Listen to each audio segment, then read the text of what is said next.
तव कथामृतं तप्तजीवनं कविभिरीतं कल्मषापहं श्रवणमङ्गलं श्रीमदाततं भुवि गृह्णन्ति ये भूरिदा जना।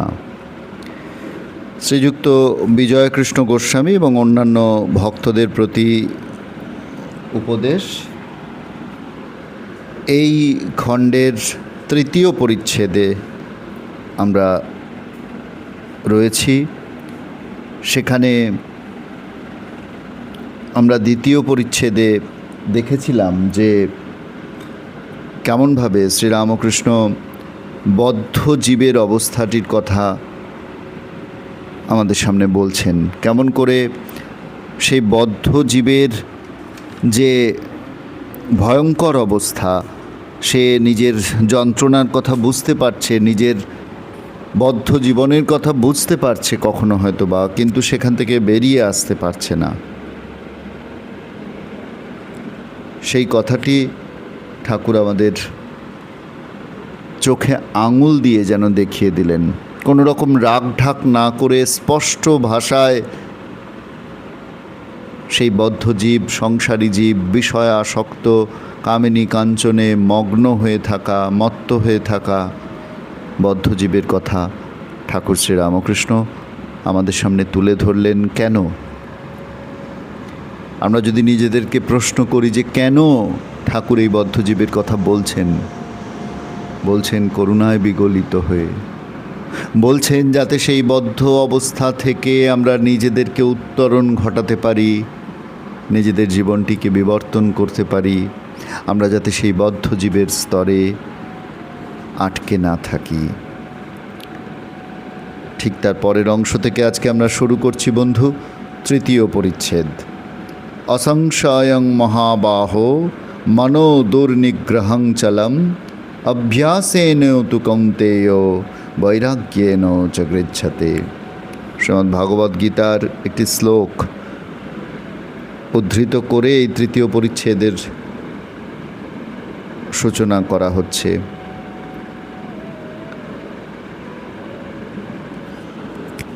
সেখানে তীব্র বৈরাগ্য এবং বদ্ধ জীবের কথা বলা হচ্ছে। বিজয় বলছেন, বদ্ধ জীবের মনের কি অবস্থা হলে মুক্তি হতে পারে। বিজয়কৃষ্ণ গোস্বামী তিনি ঠাকুরকে জিজ্ঞাসা করছেন যে এই যে বদ্ধ জীবের কথা আপনি বললেন, এই বদ্ধ জীবের যে করুণ শোচনীয় অবস্থা, সেটিকে তো আপনি চিহ্নিত করলেন, কিন্তু তাদের কি মুক্তির উপায় নেই? আপনি তো সকলের মুক্তির কথা বলেন, আপনি তো পাপের কথা শুনতে চান না, বলতে চান না। আপনি তো বলেন যে জোর করে একবার বলেছে যে আমি ভগবানের নাম নিয়েছি, আমার আবার পাপ কি, তার সব পাপ দূর হয়ে যায়। তাই ঠাকুর, আমরা আপনার শরণাগত, আপনি বলে দিন যে কোন অবস্থায় বদ্ধজীব মুক্তি পেতে পারে। বদ্ধজীব নিজের যন্ত্রণাময় পরিস্থিতির কথা উপলব্ধি করছে, কিন্তু তবু সেখান থেকে নিজেকে বের করতে পারছে না, সেখান থেকে কিছুতেই সে মুক্ত হতে পারছে না। এই যে করুণ অবস্থা বদ্ধজীবের, এই বদ্ধজীবের করুণ অবস্থা থেকে কেমন করে বদ্ধজীব মুক্তি পেতে পারে, আপনি সেই সন্ধান দিন ঠাকুর। যেন বিজয় আমাদের মতন সকল বদ্ধজীবের হয়ে এই প্রশ্নটি ঠাকুরের কাছে করছেন। মাস্টারমশাই এই পরিচ্ছেদের শুরুতেই গীতার যে শ্লোকটি উল্লেখ করেছেন, असंशयं মহাবাহো মনো দুর্নিগ্রহম চলম। হে মহাবাহো, ভগবান বলছেন সদা চঞ্চল মনকে নিরোধ করা যে দুঃসাধ্য তাতে সংশয় নেই। মনো দুর্নিগ্রহং চলম, কিন্তু হে কৌন্তেয়, হে অর্জুন, অভ্যাস ও বৈরাগ্য দ্বারা সেটি সম্ভব। অভ্যাস এবং বৈরাগ্য দ্বারা সেটি সম্ভব, মনকে শান্ত করা সম্ভব। বৃত্তিশূন্য মন, শুদ্ধ মন, মনকে নির্বিষয় করলেই মন শান্ত হতে পারে।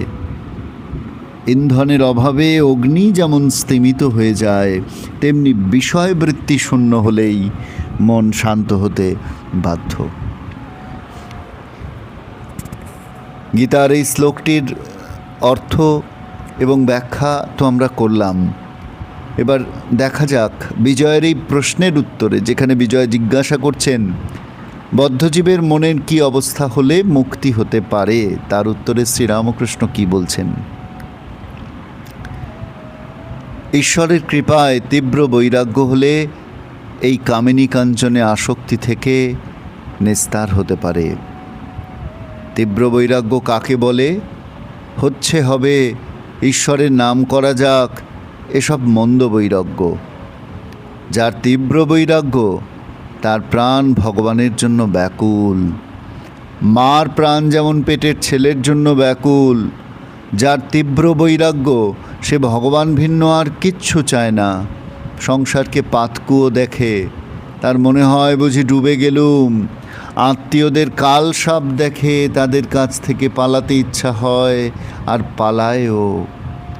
বাড়ির বন্দোবস্ত করি, তারপর ঈশ্বর চিন্তা করব, এ কথা ভাবেই না। ভিতরে খুব রোগ। তীব্র বৈরাগ্য কাকে বলে? একটি গল্প শোনো। এক দেশে অনাবৃষ্টি হয়েছে। চাষিরা সব খানা কেটে দূর থেকে জল আনছে। একজন চাষার খুব রোগ আছে। সে একদিন প্রতিজ্ঞা করলে যতক্ষণ না জল আসে, খানার সঙ্গে আর নদীর সঙ্গে এক হয়, ততক্ষণ খানা খুঁড়ে যাবে। এদিকে স্নান করবার বেলা হলো। গৃহিণী মেয়ের হাতে তেল পাঠিয়ে দিল। মেয়ে বললে, বাবা বেলা হয়েছে, তেল মেখে নিয়ে ফেলো। সে বললে, তুই যা, এখন আমার কাজ আছে। বেলা 2 প্রহর 1টা হলো। তখনও চাষা মাঠে কাজ করছে, স্নান করার নামটি নেই। তার স্ত্রী তখন মাঠে এসে বললে, এখনও নাও নাই কেন? ভাত জুড়িয়ে গেল। তোমার যে সবই বাড়াবাড়ি, না হয় কাল করবে, কি খেয়ে দেই করবে। গালাগালি দিয়ে চাষা কোদাল হাতে করে তাড়া করলে আর বললে, তোর আক্কেল নেই? বৃষ্টি হয় নাই, চাষবাস কিছুই হলো না, এবার ছেলেপুলে কি খাবে? না খেয়ে সব মারা যাবি। আমি প্রতিজ্ঞা করেছি, মাঠে আজ জল আনবো, তবে আজ না খাওয়ার কথা ভাববো। স্ত্রী গতিক দেখে দৌড়ে পালিয়ে গেল। চাষা সমস্ত দিন হাড় ভাঙা পরিশ্রম করে সন্ধ্যার সময় খানার সঙ্গে নদীর যোগ করে দিলে। তখন একধারে বসে দেখতে লাগলো যে নদীর জল মাঠে কুলকুল করে আসছে। তার মন তখন শান্ত আর আনন্দে পূর্ণ হলো। বাড়ি গিয়ে স্ত্রীকে ডেকে বললে, নে এখন তেল দে আর একটু তামাক সাজ। তারপর নিশ্চিন্ত হয়ে নে খেয়ে সুখে ভোস ভোস করে নিদ্রা যেতে লাগলো। এই রোগ তীব্র বৈরাগ্যের উপমা। আর একজন চাষা, সেও মাঠে জল আনছিল। তার স্ত্রী যখন গেল আর বললে, অনেক বেলা হয়েছে, এখন এসো, এত বাড়াবাড়িতে কাজ নাই, তখন সে বেশি উচ্চবাচ্য না করে কোদাল রেখে স্ত্রীকে বললে, তুই যখন বলছিস তো চল। সকলের হাস্য। সে চাষার আর মাঠে জল আনা হলো না। এটি মন্দ বৈরাগ্যের উপমা। খুব রোগ না হলে চাষার যেমন মাঠে জল আসে না, সেইরূপ মানুষের ঈশ্বর লাভ হয় না। তৃতীয় পরিচ্ছেদের পাঠ আমরা শেষ করলাম বন্ধু। দেখুন, ভীষণ গুরুত্বপূর্ণ একটি জায়গা শ্রীরামকৃষ্ণ আমাদের ধরিয়ে দেওয়ার চেষ্টা করছেন। ঠাকুর এসেছেনই দেহ ধারণ করে এই জন্য। তিনি আমাদের হৃদয়কে উচ্চ তানে বাঁধতে চান, তিনি আমাদের মনগুলিকে ঈশ্বরমুখী করতে চান। বিষয়ে বদ্ধ হয়ে আমাদের মনের যে নাকানি চোবানি অবস্থা, আমাদের যে হাঁসফাঁস অবস্থা, আমরা শ্রীরামকৃষ্ণের পরিভাষায় হেদিয়ে হেদিয়ে যে মরছি, তারপরেও আমাদের মন যে ঈশ্বরমুখী হচ্ছে না, এর কারণ আমাদের ওই বৈরাগ্যের অভাব। ঈশ্বরের কৃপায় তীব্র বৈরাগ্য হলে তবেই এই কামিনী কাঞ্চনে আসক্ত মন নিস্তার পেতে পারে। অপূর্ব একটি উপমার সাহায্যে শ্রীরামকৃষ্ণ এই তীব্র বৈরাগ্যের কথা বোঝালেন এই চাষার কথা বলে। আরেকজন চাষার কথা বলে, মন্দ বৈরাগ্য কাকে বলে, যে সহজেই নিজের পথ থেকে বিচ্যুত হয়, সেটিও ঠাকুর আমাদের বললেন। আমরা বুঝলাম তীব্র বৈরাগ্য এবং মন্দ বৈরাগ্য কাকে বলে। কিন্তু শুধু গল্প জানা তো নয়, এই গল্প, এই উপমা আমাদের নিত্য স্মরণীয় হয়ে থাক এবং আমাদের অনুধ্যানের বিষয় হোক। আমরা যেন সংসারকে সত্য সত্য পাতকুয়া বলে ধারণা করতে পারি, আমাদের যেন ভগবান ভিন্ন আর কিছুতে মন না যায়।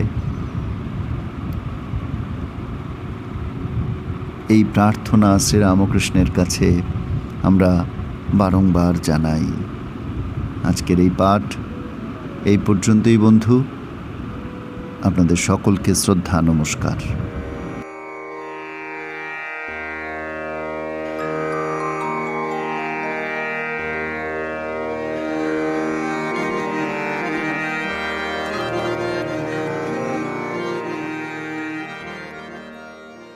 প্রাণারা